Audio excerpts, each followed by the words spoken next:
Assalamualaikum warahmatullahi wabarakatuh.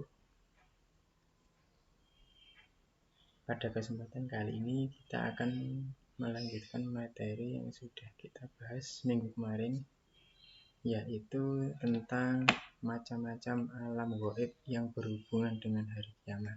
Nah, pada kesempatan yang kemarin kalian sudah belajar tentang apa yang dimaksud dengan hari kiamat. Kemudian ada lagi 3 golongan orang yang mempercayai hari kiamat. Kemudian ada sikap atau hikmah atau perilaku orang-orang yang beriman kepada hari kiamat. Nah, sebelum kita mulai pembelajaran pada kesempatan kali ini, di sini saya akan menghimbau kepada anak-anak semua untuk tetap standby di rumah, belajar di rumah, jangan keluar rumah karena kita masih berada di masa pandemi COVID-19. Kalaupun terpaksa untuk keluar rumah, kita harus disiplin memakai masker, kemudian disiplin cuci tangan. Nah, dan satu lagi, tetap semangat belajar meskipun ya kita tahu sendiri mulai dari bulan Maret kemarin sampai sekarang kita melakukan pembelajaran jarak jauh atau PJJ. Jadi pesan saya tetap dijaga semangat belajarnya apapun kondisinya. Yang namanya belajar itu hukumnya wajib. Oke, langsung saja kita masuk ke materi. Nah, materi kita hari ini adalah macam-macam alam gaib yang berhubungan dengan hari kiamat.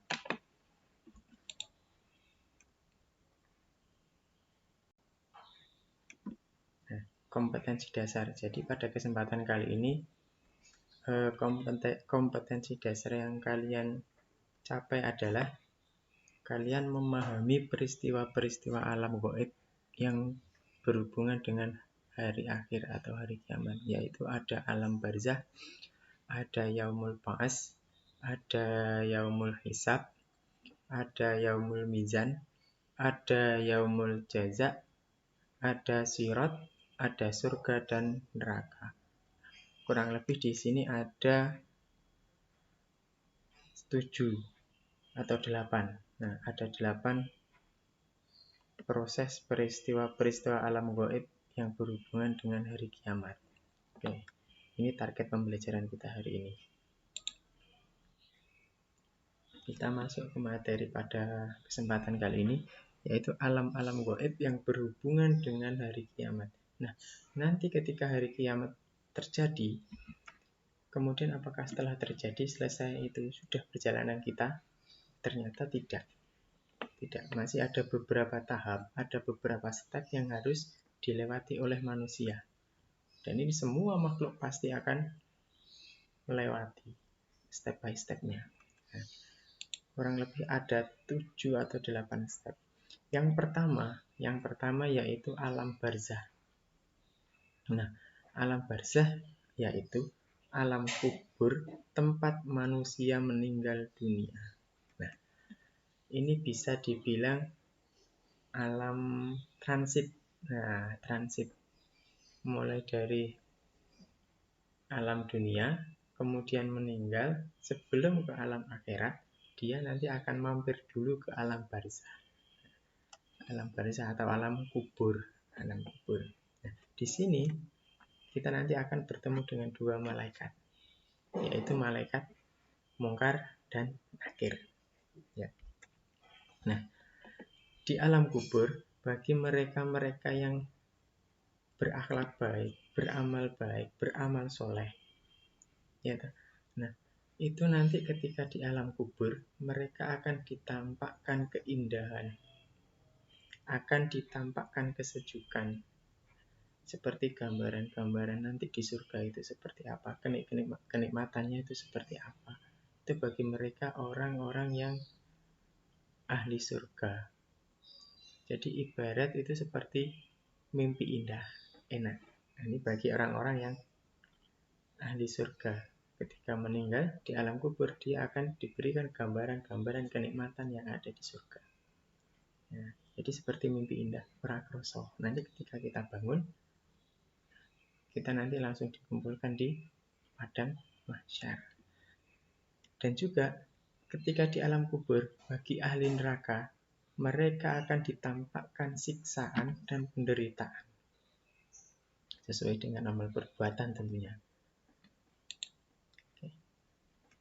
Kemudian alam yang kedua. Nah, setelah alam barzah, kita nanti pasti akan masuk ke alam barzah karena semua makhluk yang bernyawa pasti akan mati. Seperti di Al-Quran Allah sudah berfirman di dalam Al-Quran yang berbunyi Bismillahirrahmanirrahim, kullu nafsin dha'iqatul maut. Jadi setiap yang bernyawa nanti pastinya akan mati. Setelah mati, kita akan masuk ke alam barzah. Ini alam transit dari alam dunia menuju ke alam akhirat. Kemudian alam yang kedua yaitu Yaumul Ba'as. Nah, apa ini Yaumul Ba'as? Yaumul Ba'as adalah hari kebangkitan manusia dari alam kubur.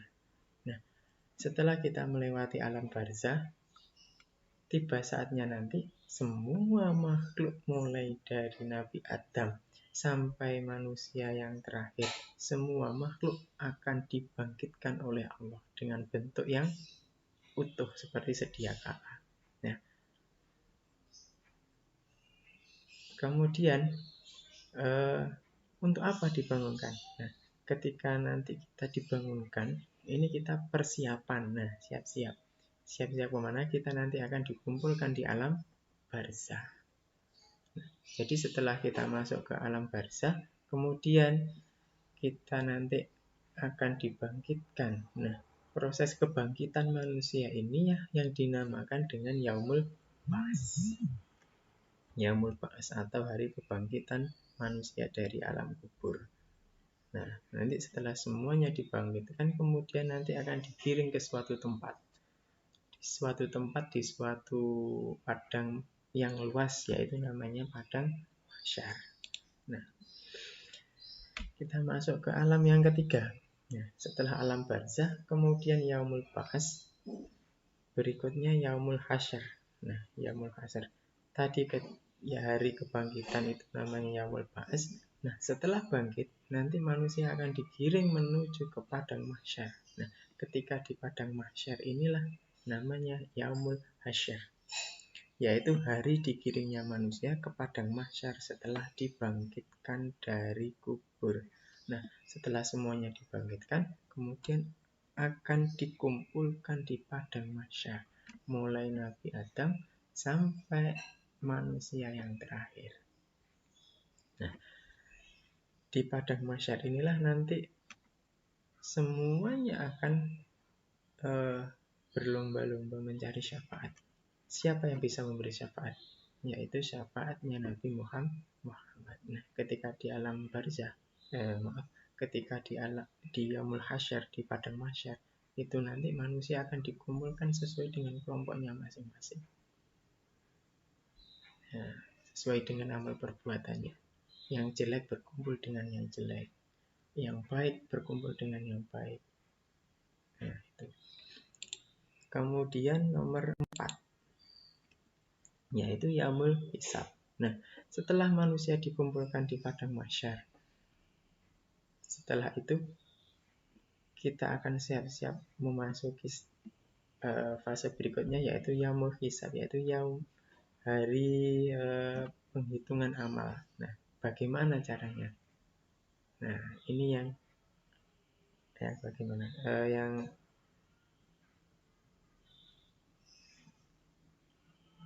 Yang keempat, yaitu Yaumul Hisab, yaitu hari dikumpulkannya manusia di padang mahsyar untuk dihitung amal perbuatannya selama hidup di dunia. Nah, setelah dibangkitkan, kemudian dikumpulkan, nah, Step berikutnya yaitu nanti manusia akan dihisab amalnya, dihitung oleh Allah, ditanyai satu persatu.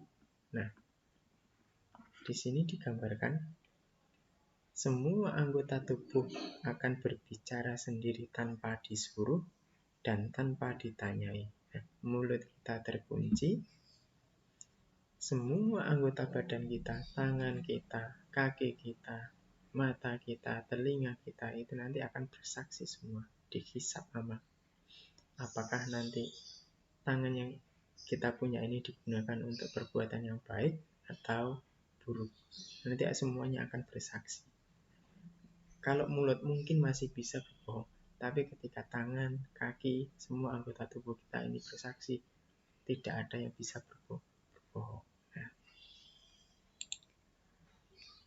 alam yang nomor 5 yaitu Yaumul Mizan, yaitu hari dikumpulkannya manusia di padang mahsyar untuk ditimbang amal perbuatannya selama hidup di dunia. Nah, sebagaimana saat dihitung amal perbuatan manusia, semuanya anggota tubuh juga berbicara sendiri-sendiri. Artinya, tadi ketika dihisab, lebih banyak mana? Amal baik yang kita lakukan atau amal jelek yang kita lakukan? Banyak pahalanya atau banyak dosa-dosanya? Nah, dan semuanya pasti akan dilalui oleh setiap manusia. Tidak mungkin dari alam barzah langsung ke Yaumul Hisab, melewati Yaumul Hasyr, melewati hari kebangkitan. Tidak mungkin. Jadi step by stepnya semuanya pasti akan mengalami. Nah, kemudian yang nomor 6 yaitu Sirat atau jalan menuju surga. Sirat sering disebut sebagai jembatan Siratal Mustaqim. Bagi manusia yang beramal baik, berjalan lewat sirat akan sampai ke surga. Nah, ini diibaratkan atau digambarkan sirat ini adalah jembatan menuju surga. Barang siapa yang bisa melewati jembatan tersebut, dia pasti akan sampai ke surga sesuai dengan amalnya. Ya, gitu. Kemudian step yang terakhir yaitu Yaumul Jaza, hari pembalasan. Nah, di sini ada 2. Tadi kita sudah bahas melalui Yaumul Hisab, dihisab, dihitung, kemudian Yaumul Mizan, ditimbang amalnya, lebih banyak mana. Nah, step yang terakhir yaitu Yaumul Jaza, hari pembalasan. Nah, ketika manusia ini lebih banyak amal baiknya, dia pasti akan masuk surga. Dan begitu juga sebaliknya. Jika manusia itu lebih banyak dosanya, dia akan masuk neraka. Nah, apa yang dimaksud dengan surga?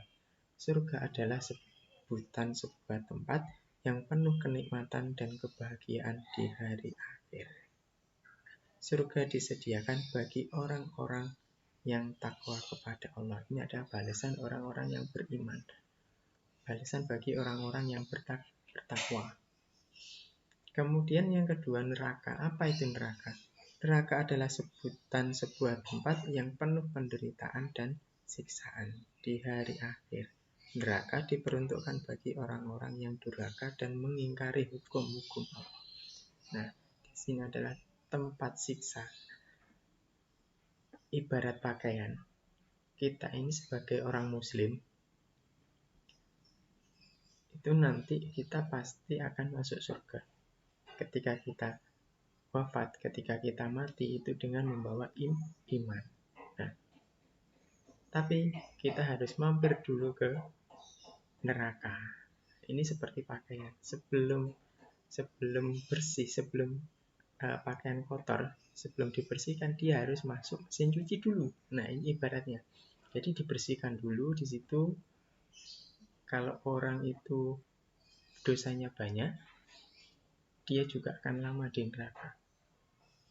Nah, ketika sudah selesai proses pencuciannya, dimasukkan di mesin cuci, sudah bersih, kemudian dijemur atau dikeringkan. Ini sama, masuk neraka, dibersihkan dulu dosanya, kemudian nanti diangkat ke surga. Wallahu a'lam bishawab.